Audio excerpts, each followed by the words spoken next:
जैसे कि आप जानते हैं, मैंने प्रतिदिन परमेश्वर के कलाम से कुछ ना कुछ आपके साथ शेयर करने का परमेश्वर ने मेरे मन में डाला कि मैं आपके साथ कुछ ना कुछ हर रोज़ शेयर करूं।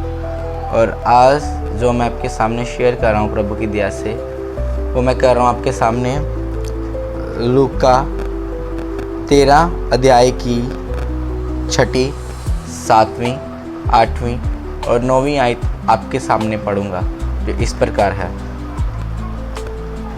फिर उसने यह दृष्टांत भी कहा, किसी की अंगूर की बाग में एक अंजीर का पेड़ लगा हुआ था।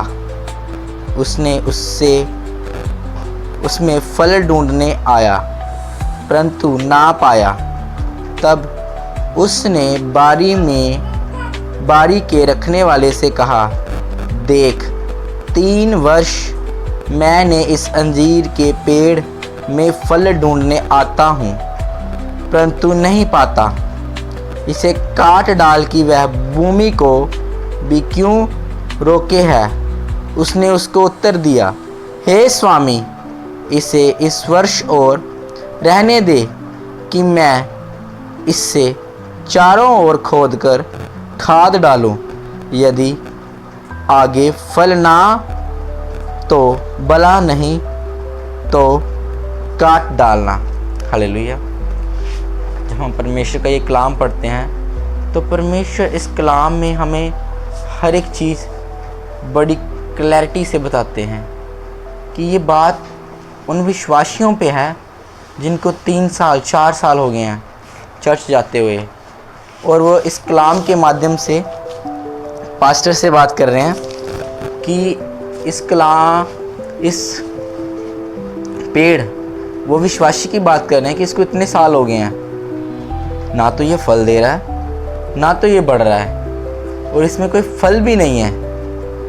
तो वो परमेश्वर उसे काटने के लिए बोल रहा है।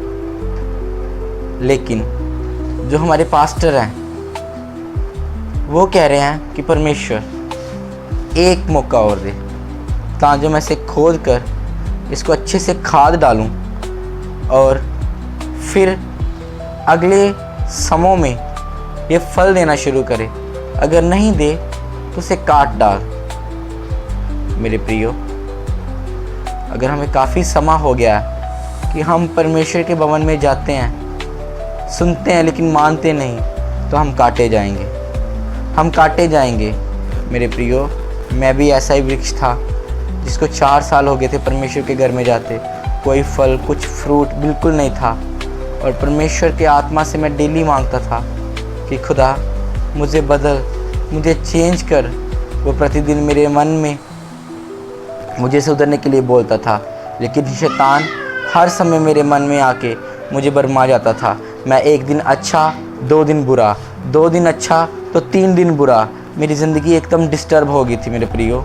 और परमेश्वर के कलाम के साथ जब मैंने समय बिताना शुरू किया, परमेश्वर के दासों की बातों को सुनना शुरू किया, तो आज परमेश्वर ने मेरी ज़िंदगी बिल्कुल चेंज कर दिया मेरे प्रियो।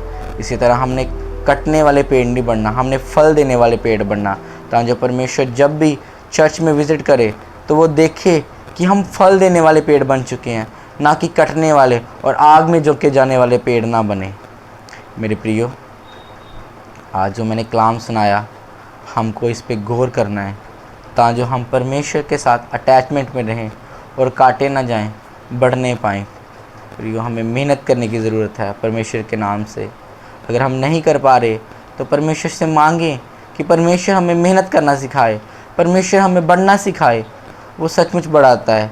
उसने दाऊद के इतने ख़तरनाक पाप माफ़ कर दिए, और उसने, अब हम बाइबल पढ़ते हैं तो हमने कई जनों के बारे में देखा है जिनके उसने पाप माफ़ किए। पौलुस, जो उनकी कलीसिया को मारता था, उसको परमेश्वर ने समझाया, वो समझा और वो सबसे बड़ा प्रीचर बना, वो सबसे बड़ा पत्रियाँ लिखने वाला बना, और सबसे ज़्यादा लोगों को बपटाइज और सबसे ज़्यादा लोगों को सुसमाचार सुनाने वाला बना। इसलिए मेरे प्रियो, हमें चेंज होने की ज़रूरत है। चेंज हो और अपने मन में रिपेंडेंसी रखें और परमेश्वर हमें चेंज कर पाए। यीशु के नाम से मांगते हैं इस वचन के लिए। आमीन, आमीन, आमीन। सब जन इस वचन को शेयर करें, लाइक करें, कमेंट करें ताकि इस वचन के द्वारा हम और रूहें भी बचा सकें। सभी को जय मसीह की। God bless you all.